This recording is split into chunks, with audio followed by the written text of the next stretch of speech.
घडामोडी घडण्यास, हालचाली घडण्यास सुरुवात झालेली आहे। चंद्रशेखर वांगे आपल्यासोबत जोडले गेलेले आहेत। चंद्रशेखर, कोणत्याही क्षणी केंद्रीय गृहमंत्री अमित शहा बारामतीच्या एअरपोर्टवर? लागवी आता आपण जर पाहिलं तर बारामती एअरपोर्टवरती मोठ्या प्रमाणात जे ते चार्टर प्लेन आणि हेलिकॉप्टर उतरत आहेत। आता सध्या तामिळनाडूचे जे मुख्यमंत्री आहेत एम.के. स्टॅलिन ते सध्या बारामती एअरपोर्टवरती दाखल झालेले आहेत। त्यांच्या समेत आपण बघू शकतो की या ठिकाणी गिरीश महाजन सुद्धा आपल्याला दिसत आहेत। काही वेळामध्ये जे आहेत ते केंद्रीय गृहमंत्री अमित शहा सुद्धा याच विमानतळावरती आपल्याला दाखल होताना दिसत आहेत। मोठ्या प्रमाणात जे आहे ते चार्टर प्लेन, हेलिकॉप्टर अनेक जे आहे ते या ठिकाणी उतरताना आपल्याला लोकशाहीच्या कॅमेऱ्यात दिसत आहेत। खरं तर या ठिकाणाहून सगळे जे आहेत नेते मंडळी विद्या प्रतिष्ठानच्या मैदानावरती जातील आणि मोठी मुवमेंट सध्या आपल्याला या ठिकाणी बारामती एअरपोर्टवरती दिसत आहे। लागवी कार्यकर्ते राजकीय नेत्यांकडून अजित पवार यांना अखेरचा निरोप दिला जातोय। ही दृश्य आपण पाहतोय चंद्रशेखर बारामती विमानतळावरची आणि विद्या प्रतिष्ठान मैदानावरची। तर तिथं अजित पवार यांच्या अंत्ययात्रेला सुद्धा सुरुवात झाली आहे। लाडक्या दादांना जनसमुदायाकडून निरोप दिला जातोय।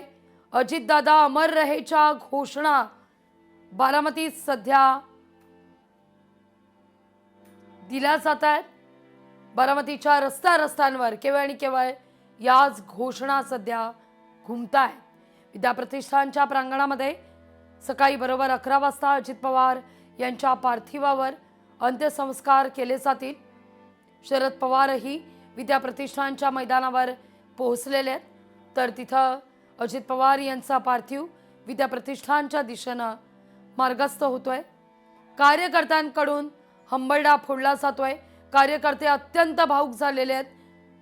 भावनांना वाट मोकळी करून दिली जाते। दोन दृश्य बारामती विमानतळ आणि बारामतीतल्या विद्या प्रतिष्ठान मधली ही दृश्य या क्षणी आपण पाहतोय। छगन भुजबळ विद्या प्रतिष्ठानच्या मैदानावर दाखल झालेले आहेत। जेव्हा राष्ट्रवादी कृपा दुभंगली गेली त्यावेळी छगन भुजबळ कोणाच्या कंपूत जाणार अशी चर्चा सुरू झालेली होती। कारण छगन भुजबळ एक वरिष्ठ नेते महाराष्ट्राच्या राजकारणातले। त्यावेळी मात्र छगन भुजबळ यांनी दादांच्या राष्ट्रवादीत जाण्याचा पर्याय स्वीकारला। आज मात्र पुलाखालून बरंच पाणी गेलंय।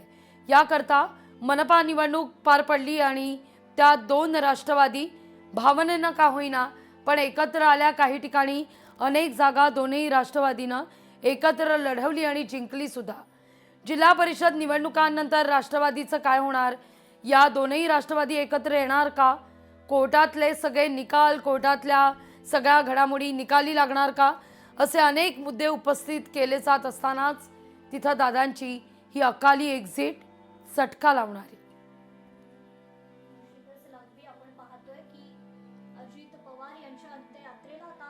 सुरुवात झालेली आहे। अगदी काही वेळातच त्यांचे हे पार्थिव बारामतीतील विद्या प्रतिष्ठान मैदान या ठिकाणी येऊन पोहोचले। या ठिकाणी त्यांच्यावर अंत्यसंस्कार केले जातील।